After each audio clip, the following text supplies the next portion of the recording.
Merci Seigneur Jésus.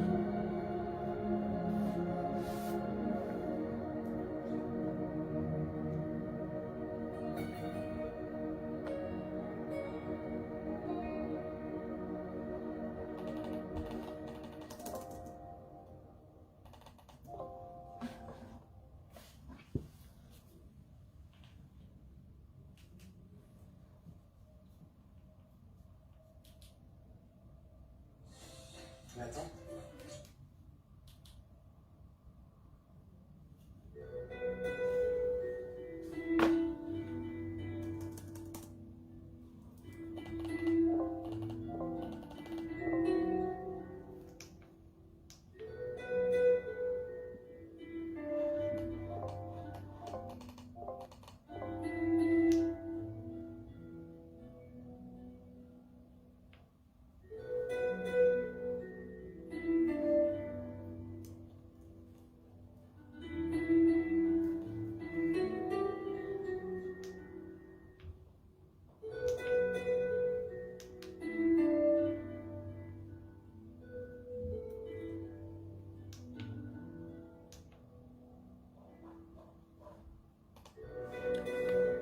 Bonsoir, bonsoir. J'espère que vous allez bien. Nous allons débuter dans quelques instants.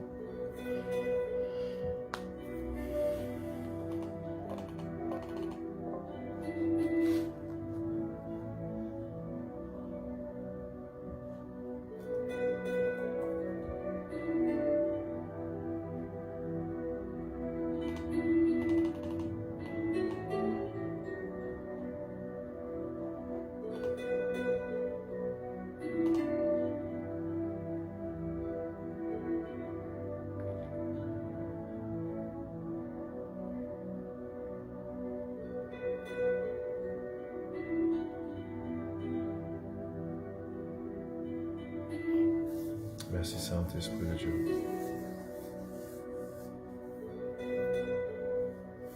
Que ton nom soit glorifié, Saint-Esprit. Merci Jésus pour cette opportunité, ce moment. Je me permets d'avoir dans ta présence. Je prie que tu prennes le contrôle de ce moment. Que ce soit fait par toi, pour toi, à travers de toi.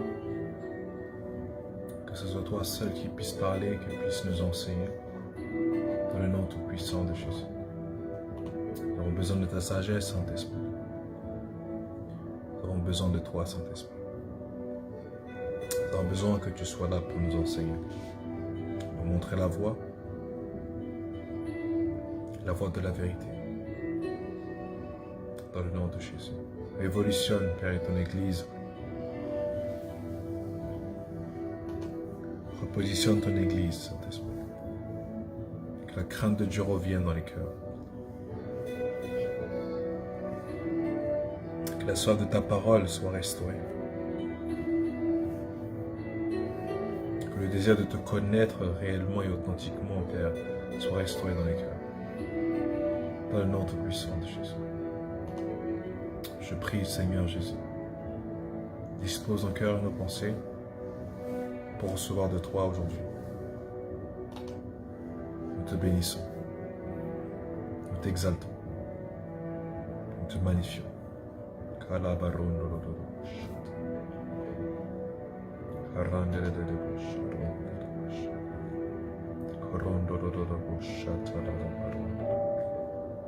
Merci Seigneur. Merci Seigneur.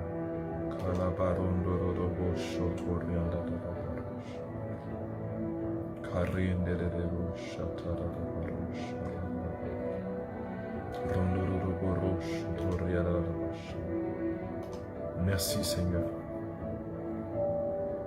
Merci Jésus.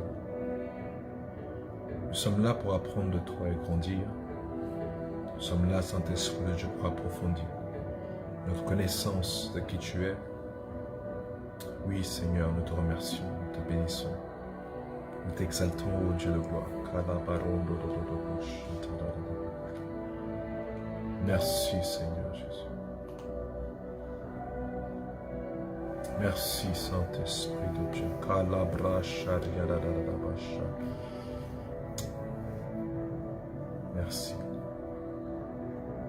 Merci. Merci.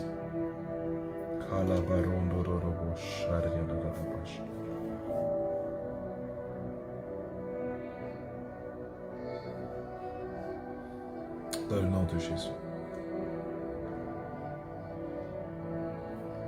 Dans le nom de Jésus. Dans le nom de Jésus.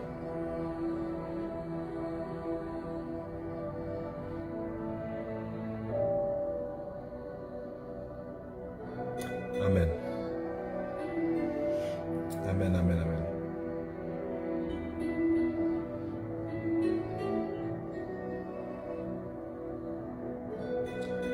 Gloire à toi, Seigneur.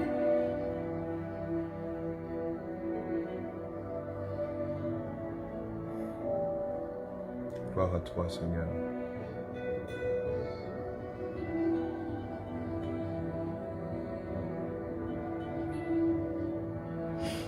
Alors nous avons débuté l'enseignement sur le sang de Jésus, qui fait partie des cours de cette grande série sur laquelle nous sommes en train de traiter, qui est l'importance du discipulat. Et là nous sommes arrivés à la 15e semaine par la grâce de Dieu. Maintenant, Dieu permet que nous puissions enseigner sur le sang de Jésus. Nous avons vu la semaine dernière différents points de l'importance du sang de Jésus. Qu'est-ce que le sang de Jésus fait pour nous?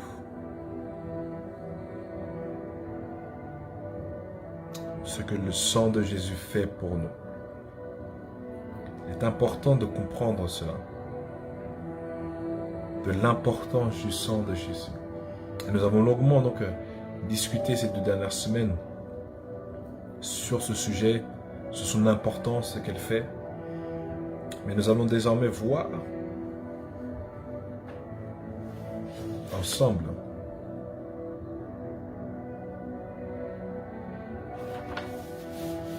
différents points. Et là, nous allons comprendre pourquoi le sang. Pourquoi le sang?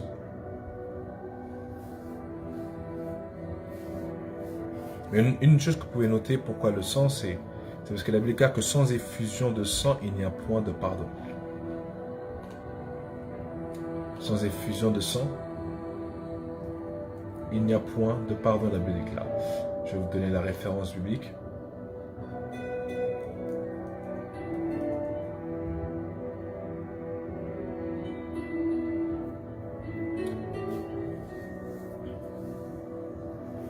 Hébreux chapitre 9, verset 22. On va prendre Hébreux chapitre 9, verset 22.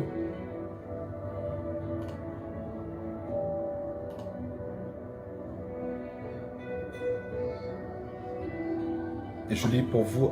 Or, d'après la loi, presque tout est purifié avec du sang. Et s'il n'y a pas de sang versé, il n'y a pas de pardon. Or, d'après la loi, presque tout est purifié avec du sang. Et s'il n'y a pas de sang versé, il n'y a pas de pardon. C'est important de savoir que ce que Dieu requiert auparavant, c'était l'effusion du sang. De savoir que dans l'Ancien Testament, les sacrificateurs, les souverains sacrificateurs, entraient dans le lieu très saint une fois par an pour répandre le sang animal qui était du coup récupéré sur l'autel de sacrifice.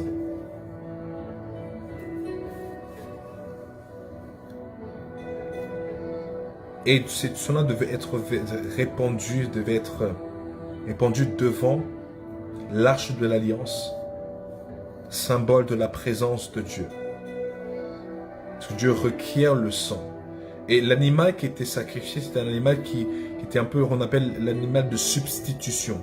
Là, cet animal-là, parce que la Bible dit que le salaire du péché, c'est la mort. Et donc, le système que Dieu avait mis en place en attendant le sacrifice parfait qui est Jésus,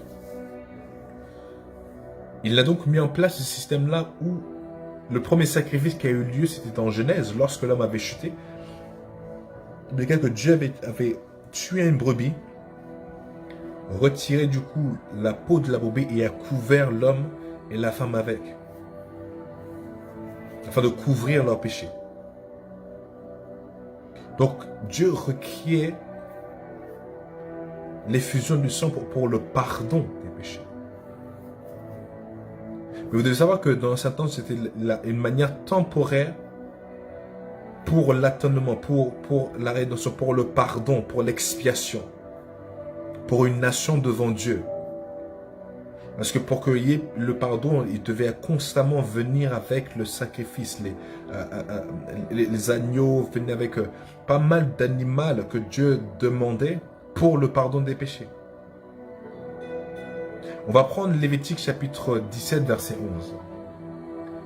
Ça va nous permettre de comprendre l'importance du sang. Lévitique 17, verset 11.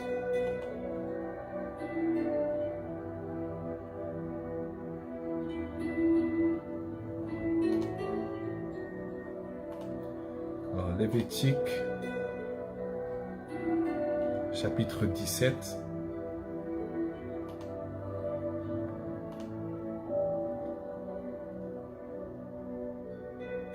En effet, la vie d'un être est dans le sang.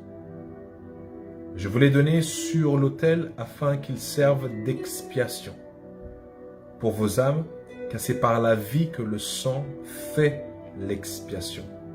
Je répète, en effet, la vie d'un être est dans le sang. Je vous l'ai donné sur l'autel afin qu'il serve d'expiation pour vos âmes. Car par la vie, c'est par la vie que le sang fait l'expiation. On va un peu définir qu'est-ce que l'expiation. Alors,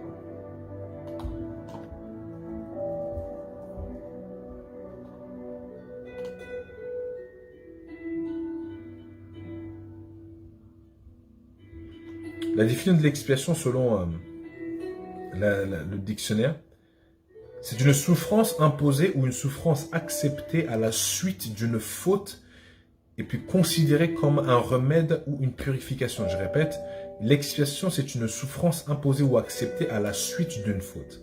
Et puis est considérée comme un remède, l'expiation est considérée comme un remède ou une purification. Je répète une dernière fois, selon la définition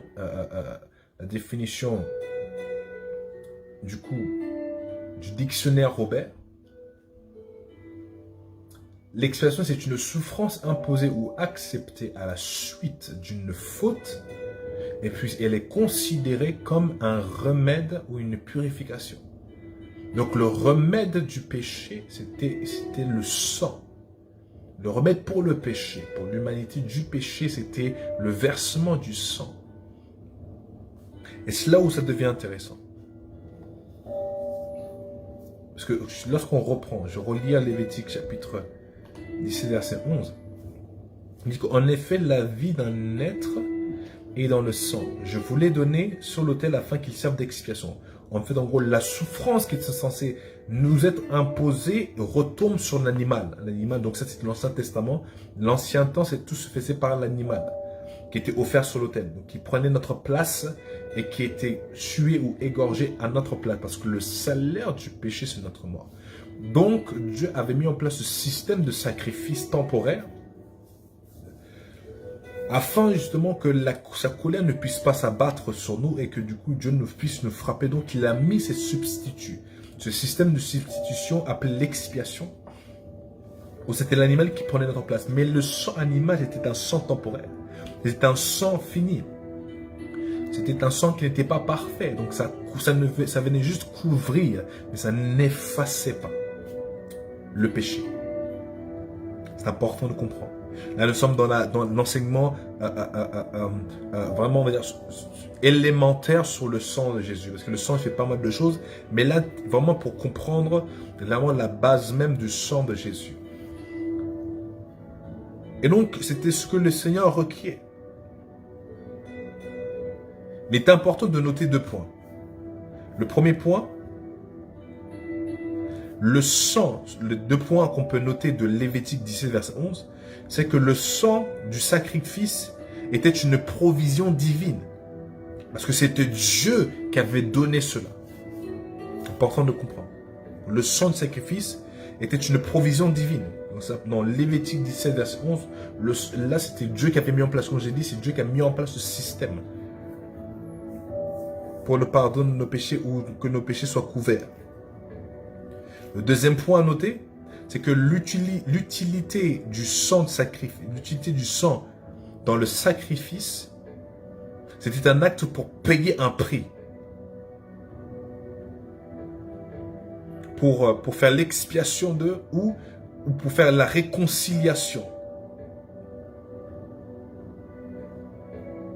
En fait, en gros, c'est que la pénalité qui devait tomber sur nous retombe sur l'animal parce que selon du coup l'ordre lévitica, je ne sais pas si ce mot existe en français, mais selon l'ordre dans le temps, dans l'ancien temps, dans l'Ancien Testament, c'est que une personne devait mettre sa main sur la tête de l'animal, confesser ses péchés, dans un acte spirituel pour transférer tout le péché qu'avait l'homme dans l'animal. Okay? Lorsqu'il y avait eu ce transfert, du coup, l'animal devenait le substitut de l'homme. Donc l'homme maintenant ne devait plus passer par la mort. Maintenant, le péché entier qu'il avait eu à commettre est retombé sur l'animal. Donc, soit l'animal était égorgé, ou soit l'animal était libéré à aller loin dans le désert. Mais le but de l'expiation, le but du sang, c'était du coup pour servir pour 2 points, en tant que provision divine. Et deuxième point, pour payer un prix. Parce que le prix de la mort devait tomber sur nous, mais Dieu a mis en place ce système-là pour qu'il y ait un substitut, que la mort ne tombe pas sur nous, mais ça tombe sur l'animal. Est-ce qu'on me suit jusque-là, s'il vous plaît? C'est important de comprendre l'enseignement élémentaire sur le sang de Jésus.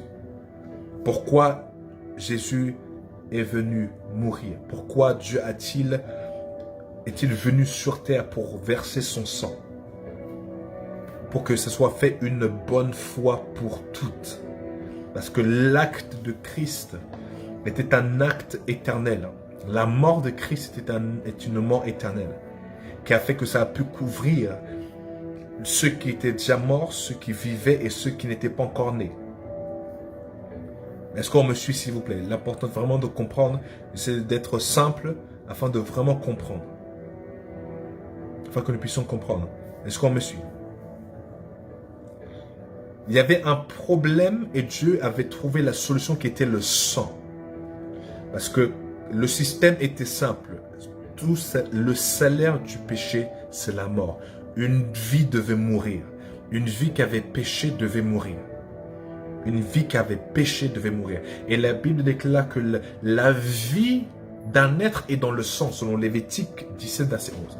La vie d'un être est dans le sang. Donc, si une personne n'avait péché, donc le système de Dieu, de jugement de Dieu était que cette personne qui pêche doit mourir. Mais comme par son amour et sa miséricorde, ce n'est pas sa volonté parfaite que nous mourrons à cause du péché. Il a mis en place un système temporaire par la mort d'un animal, d'une brebis, qui vient prendre notre place. Parce que là, sa vie est dans le sang. Donc, on peut dire une vie pour une vie. Est-ce qu'on me suit, s'il vous plaît?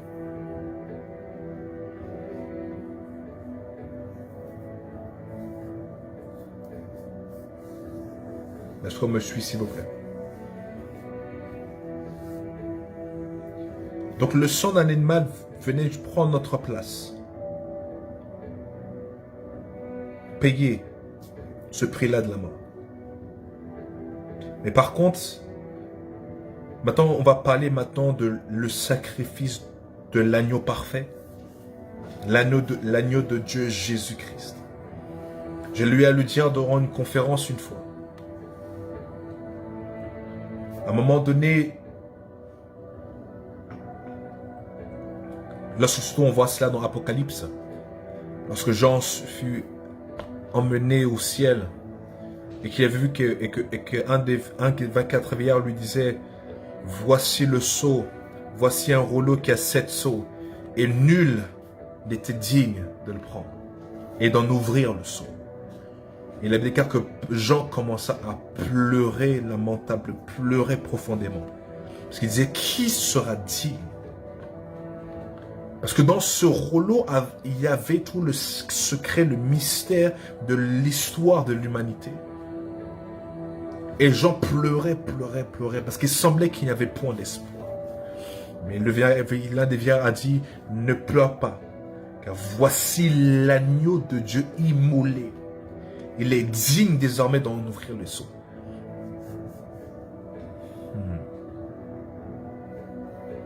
Jésus-Christ était le système de Dieu pour payer le prix du péché une bonne fois pour toutes. Pour que nous n'ayons plus à maintenant aller à chaque fois à Jérusalem pour offrir quelque chose. Parce que vous devez comprendre ceci, parce que je l'ai dit dans une conférence. Vous voyez, pour payer un prix, il faut donner du coup la somme donnée. Si cette Bible coûte 50 €, il faut donner 50 € au plus pour pouvoir l'avoir. Ok. Pour n'importe quel produit existant sur cette terre, il faut donner le prix exact, la valeur exacte de la chose ou la valeur au-dessus, mais jamais en dessous. Vous ne pourrez jamais payer. Et comme le péché, oh mon Dieu, mon roi.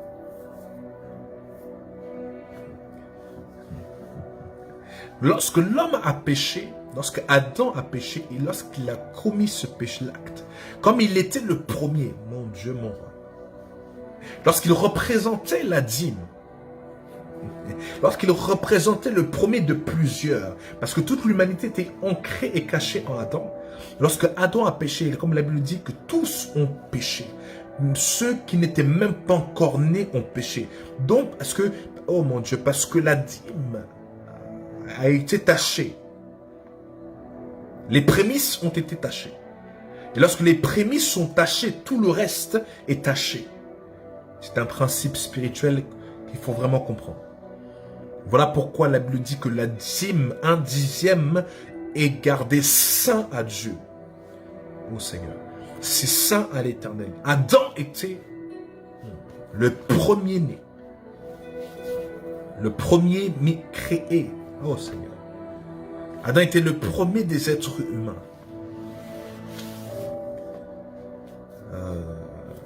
Et lorsque lui a commis un péché, tout le reste a été taché. Donc, c'était maintenant le prix était élevé parce que ça demandait une vie maintenant pour payer le prix du péché. Le prix du péché, c'était la mort. Le prix du péché, c'était la mort. Pardon, le salaire du péché, c'est la mort. Et pour le pardon des péchés, il faut une vie. Mais désormais, comme maintenant c'était un homme qui avait chuté et que ça avait affecté toutes les générations qui allaient venir, donc il fallait maintenant un sang qui n'était pas temporaire, mais un sang qui était intemporel. Est-ce qu'on me suit, s'il vous plaît? Un sang intemporel pour racheter des êtres qui sont à l'image et la ressemblance de Dieu. Donc le sang animal ne pouvait pas faire le travail, parce que du coup, l'homme n'était, même si l'animal mourait, même si l'homme recevait le pardon, la dimension de l'état du péché. Souvenez-vous, j'ai parlé qu'il y a 3 dimensions du péché. La dimension de l'état, l'identité, niveau identitaire, le péché au niveau identitaire, le péché au niveau générationnel, le péché au niveau individuel. Donc le sang animal n'effaçait pas le péché au niveau identitaire. Oh mon Dieu. Ça venait couvrir et ça venait du coup faire en sorte. C'est pour ça que l'Esprit de Dieu ne pouvait pas vivre encore dans l'homme totalement et pleinement. Parce que le système peut briser totalement la dimension de la nature du péché. La dimension identitaire n'avait pas été mise en place. C'est pour ça que la Bible dit que le sang de Jésus vient effacer toute tache de péché. Et nous a libérés du péché. Alors que le sang animal ne nous libérait pas du péché. Ça venait couvrir et nous apporter le pardon de Dieu, mais ça ne nous a pas libérés totalement du péché. Voilà pourquoi le sang de Jésus est aussi puissant. Parce que le sang de Jésus ne vient pas seulement nettoyer nos péchés. Le sang de Jésus ne va pas seulement effacer nos péchés. Elle nous a libérés du péché, libérés de cette prison, libérés de la dimension identitaire du péché, la dimension où nous sommes nés pécheurs. Car toute personne qui est née d'un homme et d'une femme est née automatiquement dans le péché. La dimension, parce que le péché avait pris maintenant une dimension élevée. Parce que vous devez savoir que ce qui s'est passé à la création n'est pas petit. La chute de l'homme n'était pas une petite chute. Les conséquences de cette rébellion et cette désobéissance n'étaient pas petites. Les petites. Voilà pourquoi, parce que nous devons vraiment respecter le sang de Jésus, le sacrifice de Jésus à sa juste valeur. Parce que c'est devenu une manière juste, mécanique, et du coup le sang de juillet, le sang, alors qu'on n'en comprend pas la profondeur et le prix qui a été payé. Laissez-moi vous dire, le salut est certes gratuit jusqu'à un certain point, mais elle n'est pas gratuite. Pour accepter Jésus, il ne faut pas payer quoi que ce soit. Mais laissez-moi vous dire que pour qu'il y ait le salut, Dieu a dû verser son sang. Dieu a dû payer maintenant le prix avec sa propre vie. Le divin qui paye le prix. C'est que c'est pas rien. Voilà pourquoi nous ne devons pas diminuer la valeur du salut et la valeur du sang de Jésus. Est-ce qu'on me suit, s'il vous plaît? Le sacrifice de Jésus ne doit pas perdre sa valeur. Et quand je dis perdre sa valeur, qu'est-ce que je veux dire par là? C'est que après que tu aies demandé pardon, tu dois maintenant prendre conscience que non. Même Paul le dit. Oh mon Dieu. Est-ce qu'on peut retrouver ce passage? Est-ce qu'on peut retrouver ce passage?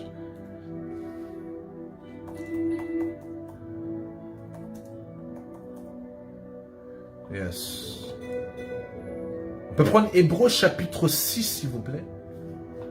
Il y a quelque chose d'important que j'aimerais... Parce que... Oh mon Dieu. Beaucoup ne connaissent pas en fait. Donc, beaucoup en fait ont tellement diminué le sacrifice qu'ils font quelque chose sans même le savoir. Et Paul nous révèle cela. Ou du moins l'écrivain du livre d'Hébreux nous révèle cela. Parce qu'il y a pas mal de débats sur qui a écrit le livre d'Hébreux. Alors, on va simplement dire l'écrivain d'Hébreux. Donc, Hébreux chapitre 6. On va la prendre à partir...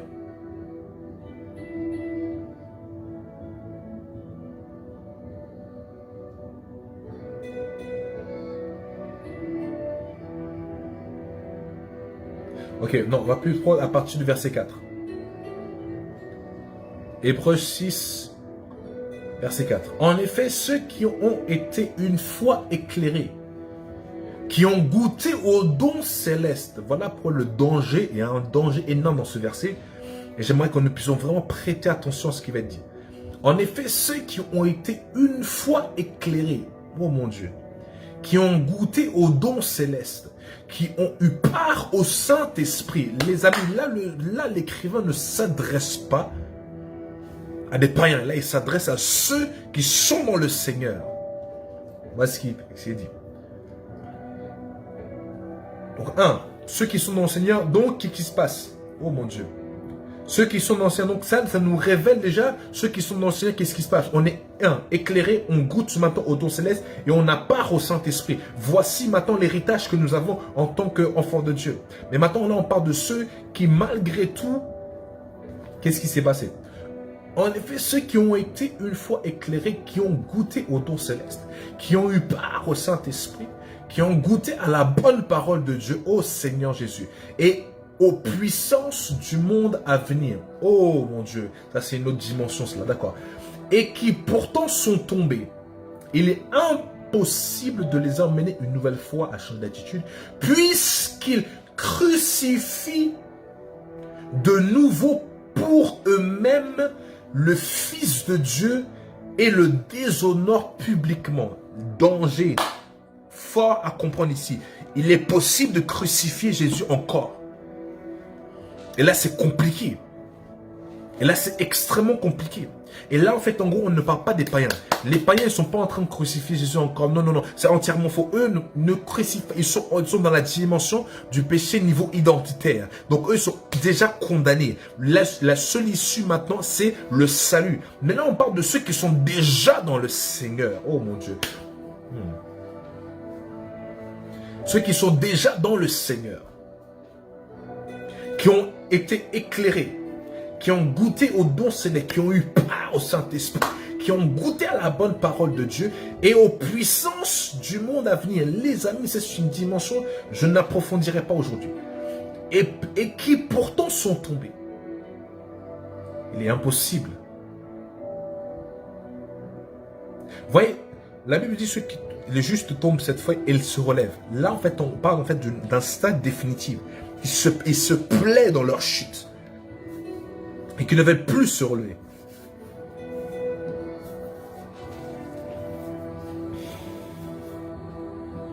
Ça, c'est un stade compliqué et que je souhaite que personne n'arrive à ce stade-là.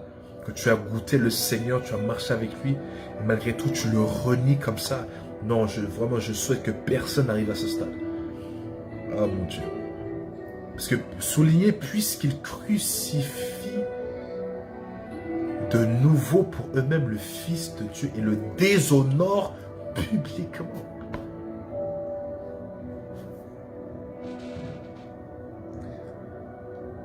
Pour continuer mon idée, c'est que le prix d'une chose, pour acquérir un produit, il faut donner sa valeur, donner le prix ou au-dessus, donner du coup la valeur ou au-dessus. Pour acquérir une chose. Maintenant, la question était là.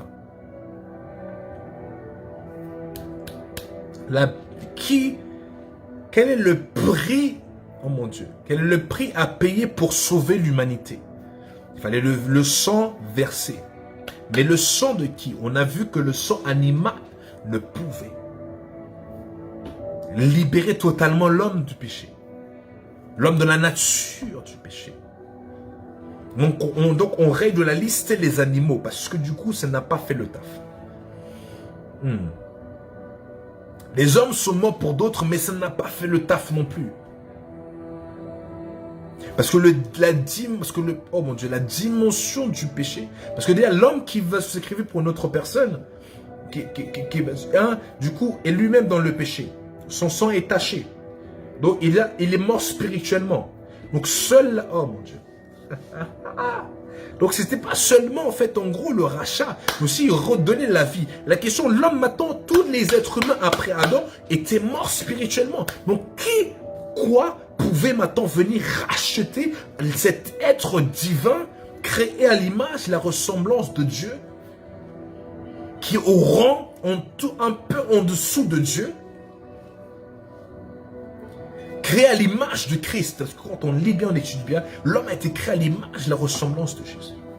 Tout a été fait pour lui, par lui, au travers de lui, selon Jean chapitre 1. Alors, qu'est-ce qu'il y avait-il? Est-ce que du coup, c'était quoi? C'était les oiseaux? Non, on dit les animaux, non. C'était quoi, une planète? Non plus. Parce que dans une planète, il n'y a point de vie. Une planète n'est pas une vie. Il n'a pas de sang à la vie. Il n'a pas de sang. Il n'a pas de sang. Il n'a pas de sang. Donc, une planète ne pouvait pas se sacrifier pour l'humanité, créée à l'image, la ressemblance de Dieu.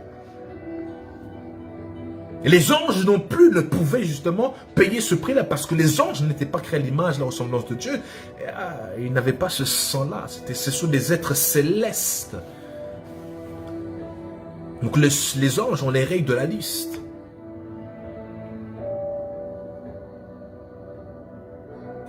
Et la seule personne, la seule catégorie de personnes ou catégorie d'espèces ou catégorie je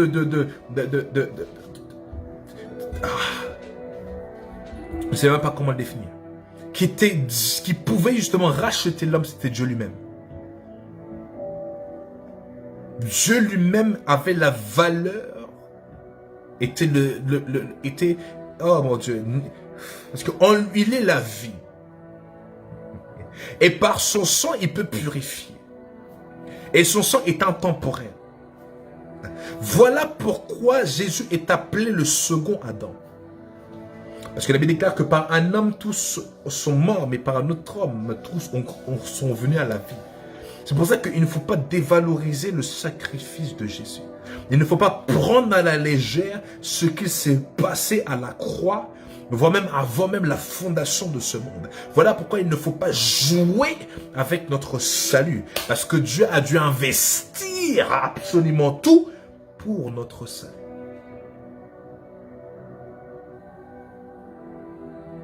Gardez précieusement ce que...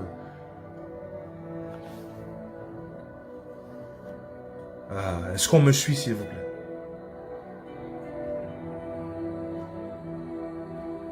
C'était une offrande sans péché. Qu'après tout le péché de absolument, pas seulement le péché des gens qui étaient vivants dans son temps, non, mais également le péché de absolument ceux qui sont morts, ceux qui étaient vivants, et ceux qui n'étaient même pas encore nés. Même les péchés que tu as eu à commettre, ou que tu commets, actuellement, Christ a pris sur lui il y a 2000 ans auparavant, voire même avant la fondation du monde. Il a déjà payé le prix. Lorsque le diable vient te dire, ouais, Dieu ne pourra jamais te pardonner, rappelle qu'il n'y a rien de difficile pour Dieu, parce que la chose qui te combat aujourd'hui, le péché qui continue à te combattre, à te lier, Christ a payé le prix. Maintenant, invoque le sang pour maintenant bénéficier de la délivrance, de la dimension identitaire du péché, de la dimension générationnelle du péché et de la dimension individuelle du péché. Oh mon Dieu, le sang de Jésus a le pouvoir, oh mon Dieu, de le faire. Est-ce qu'on me suit, s'il vous plaît?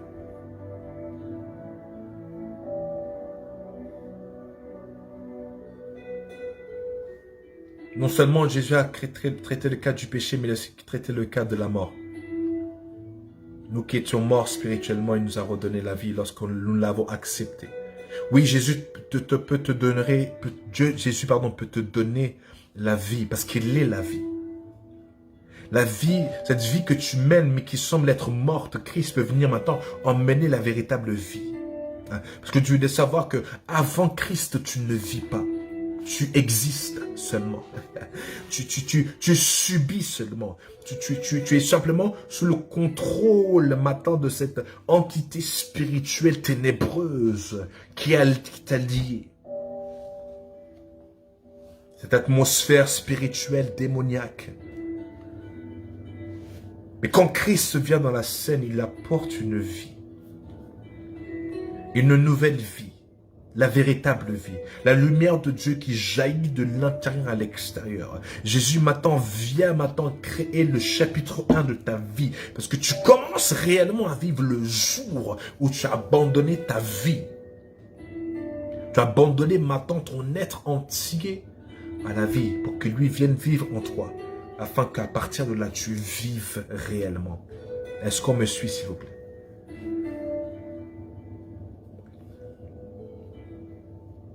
Est-ce qu'on peut prendre Colossiens chapitre 1, verset 13 à 14, s'il vous plaît?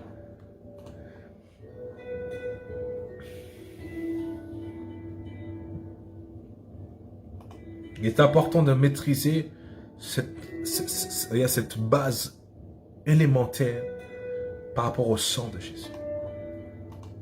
Le sang, ce n'est pas simplement pour nous laver comme si on nous prenait une douche. Il faut que ce soit précieux. Car le sang de Jésus ne vient pas que laver, mon Dieu.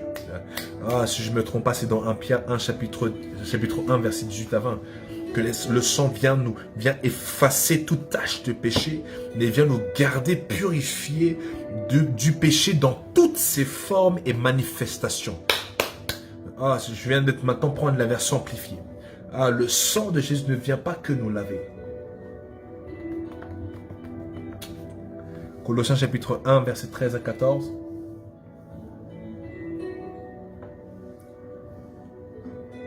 Colossiens 1.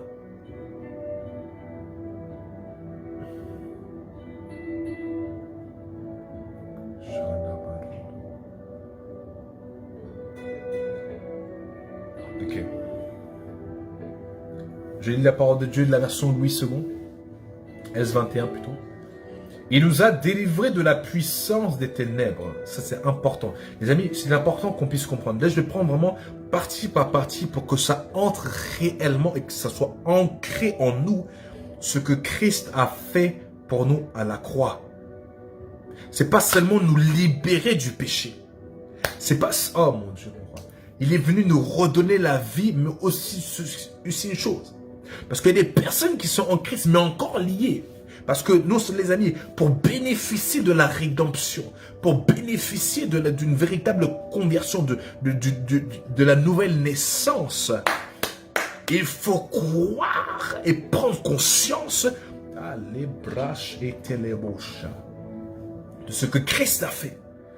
Jésus a dit, il faut manger de sa chair et boire son sang.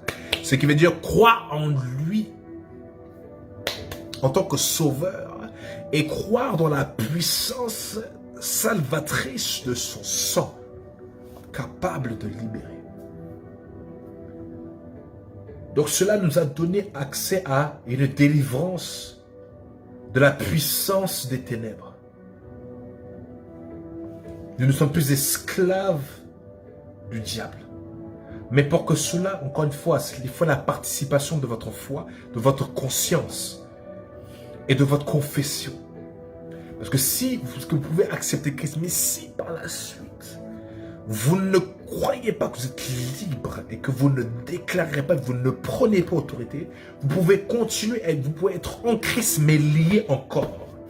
Parce que, et on le voit, le peuple d'Israël est sorti de 430 ans d'esclavage. Mais malgré cela, ils continuaient à être encore attachés à l'esclavage. Ils étaient sortis de l'Égypte, mais l'Égypte n'est pas sortie d'eux.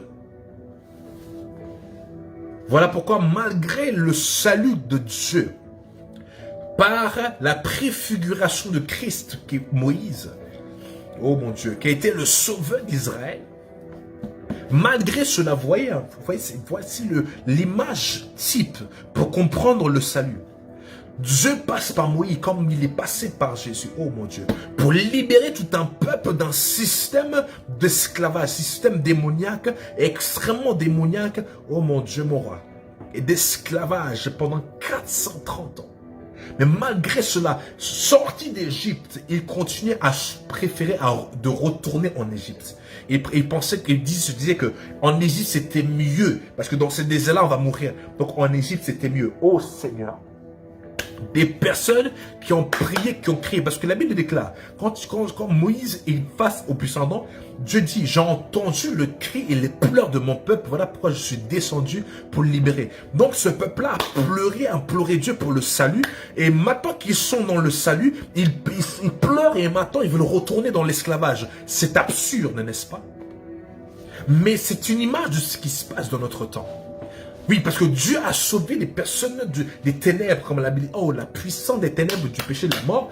Mais malgré tout, les gens regrettent leur passé et aimeraient retourner. Jésus a dit, si tu mets ta main sur la charrue et que tu tournes ta tête pour regarder en arrière, tu n'es pas digne de moi. Oh Seigneur Jésus. Vous devez comprendre le danger. Et quand je parle de danger, la Bible encore nous l'a exemplifié. Dans la vie de la femme de Lot. Oh Jésus. Encore une fois, l'histoire de Lot est une histoire maintenant du salut de la rédemption. Les amis. Oh Seigneur Jésus-Christ de Nazareth. Dès maintenant, on a Dieu qui parle avec Moïse, qui était également une préfiguration de Christ, parce que Christ est celui qui intercède. Oh Seigneur. Abraham était en train d'intercéder parce qu'il avait en tête, parce que Dieu allait détruire Sodome et Gomorrhe. D'accord, mais il a dit que Lot est encore là-bas. Donc je dois trouver une manière pour supplier le Seigneur de garder en vie et de sauver la vie de mon neveu de la destruction qui arrive. Oh Jésus, oui, en effet, oui, c'est l'image de Christ qui intercède pour nous. Et que du coup, voilà, la destruction arrivait. Maintenant, il y avait un intercesseur avant même qu'on le connaisse, qui intercédait, qui se levait et disait, il faut que je fasse quelque chose. Allez, est-ce qu'on me suit, s'il vous plaît? Oh, maintenant, Dieu a écouté maintenant Abraham. Les anges sont envoyés maintenant pour pouvoir sortir Lot de là. Sodome et Gomorrhe, c'est un système, carrément c'est le même système que l'Égypte. Encore une fois, vous voyez, c'est toujours une ville. Système de gouvernance des villes, culture, sociétale, les 7 sphères de la société corrompues. Élevé à un point, corruption élevée à un point. Ah là là là là. Un système qui était du coup dans la dépravation sexuelle, dans une dépravation totale que Dieu du coup ne supportait plus et qu'au point il devait descendre pour faire lui-même le taf. Est-ce que ce n'est pas l'image de notre temps? La Bible a manifesté plusieurs villes comme ça. Oh Seigneur, et que Dieu a eu à détruire. On a premièrement Sodome et Gomorrhe, ensuite on a eu Égypte, et ensuite on a eu Babylone, Kalabasha. Et Apocalypse en parle. Mon Dieu, Babylone va être détruit. Vous voyez, toujours des villes qui représentent des systèmes de pensée. Oh mon Dieu, mon roi. Est-ce qu'on me suit, s'il vous plaît? Et donc maintenant, Lot est averti et vient la rédemption. On le sent, on dit maintenant, courez vers les montagnes, mais ne vous retournez pas. Oh Jésus-Christ. Mais est-ce que ce n'est pas la même chose que la Bible dit qu'on doit courir vers la montagne de Sion? Et que là où Jésus est mort, le Golgotha, justement, c'était Jérusalem qui était considérée la montagne de Sion. La rédemption a eu lieu sur la montagne de Sion, la mort et la résurrection. Oh mon Dieu. Est-ce qu'on me suit, s'il vous plaît? C'est important de comprendre ce qui est dit. Parce qu'il y a un problème. Le sang coule de Jésus a coulé et maintenant plaide et continue à plaider. Mais le problème, c'est que le but, ce n'est pas d'être là simplement dire, ouais, ensuite le sang. Ensuite le sang. Non, non, non, non. Le but initial du sang de Jésus, c'est d'effacer toute tache de péché, mais également de nous garder purs. De toutes les formes et manifestations du péché. L'autre, on lui dit, cours vers la montagne avec toi et ta femme, tes enfants, mais ne vous retournez pas. La Bible dit qu'en courant, la femme de Lot a dit, attends, la Bible dit qu'il était encore attaché aux choses. Elle était encore attachée, elle est sortie de Sodome et Gomorrhe, mais Sodome et Gomorrhe n'est pas sortie d'elle. Oh mon Dieu, mon roi. Donc ce qui est important maintenant à faire, c'est que même si tu sors du monde, tu sors de l'alcoolisme, tu sors de toutes les dépravations sexuelles, tu sors du péché du monde, tu sors de ces choses. Mais fais en sorte que ces choses sortent de toi. Et cela se fait comment? Par la repentance, changement de mentalité. Romains chapitre 12, verset 2. Un travail interne par l'Esprit de Dieu qui vient détruire maintenant, oh mon Dieu, le milieu où tu es sorti. Oh mon Dieu, mon roi, c'est important les amis. Pour que la rédemption soit totale, il faut que tu sortes de là où tu es, mais que là où tu es sorte de toi aussi. Mon Dieu, afin que la rédemption soit totale. Kalabarosh et les passa. Est-ce qu'on m'entend s'il vous plaît? Donc lorsqu'elle est encore attachée aux choses, elle s'est retournée et la Bible déclare. Elle est devenue une statue de sel. Sa vie détruite en un instant par une désobéissance. Pourquoi? Elle s'est retournée. Les amis, nous devons comprendre que le salut n'est pas quelque chose de petit. Le sang de Jésus est venu faire beaucoup, beaucoup, beaucoup pour nous. Si on continue dans Colossiens chapitre 1, verset 13 à 14, dit qu'il nous a délivrés de la puissance des ténèbres. 1. Délivrés, puissance des ténèbres, d'accord? 2. Et nous a transportés dans le royaume de son Fils. En qui nous sommes rachetés, 1. Pardonnés, 2. Aïe, aïe, aïe, aïe, aïe. C'est seulement en Christ que nous sommes rachetés et pardonnés. Est-ce qu'on m'entend s'il vous plaît? Racheter veut dire quoi? Que veut dire racheter? On va le voir ensemble. Oh Jésus, merci. Merci Seigneur Jésus. Que veut dire racheter?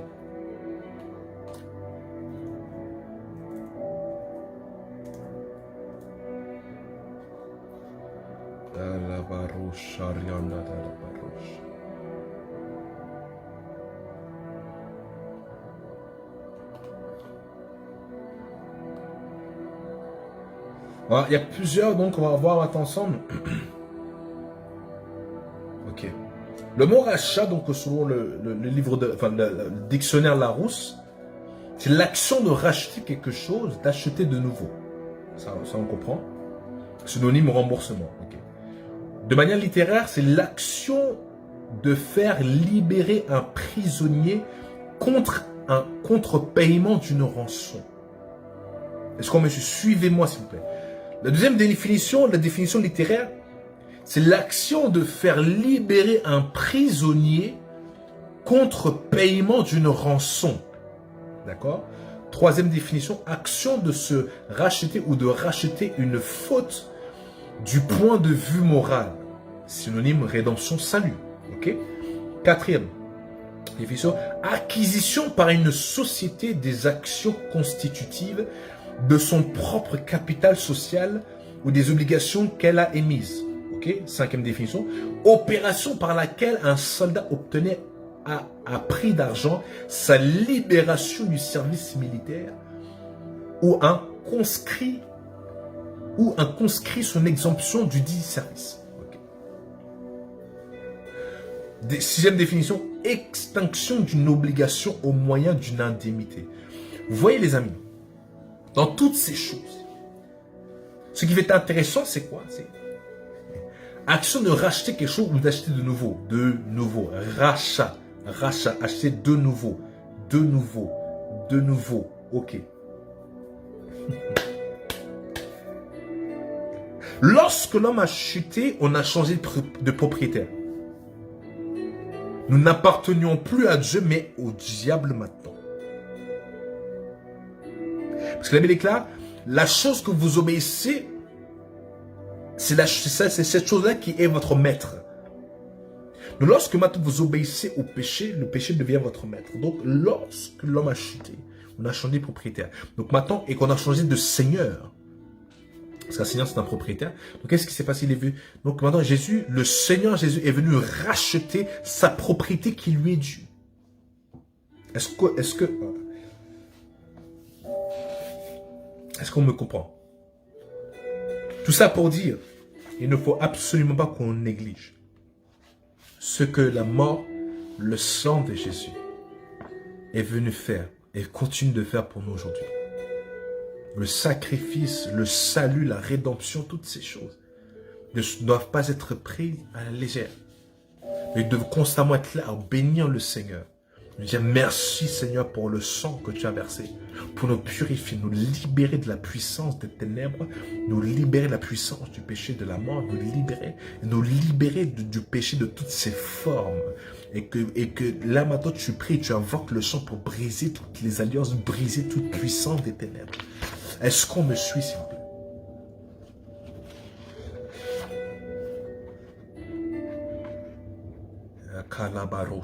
Est-ce qu'on me suit s'il vous plaît? J'espère que vous avez été bénis ce soir. Nous continuons la semaine prochaine. Nous allons continuer la semaine prochaine par la grâce de Dieu. Et nous allons voir comment le sang de Jésus affecte notre vie de manière quotidienne. Je vous demande de ne pas manquer et inviter une personne s'il vous plaît parce que ces enseignements-là ne sont pas que pour une église locale, mais c'est pour le corps de Christ. N'hésitez pas à partager afin qu'un grand nombre puisse être béni par cela.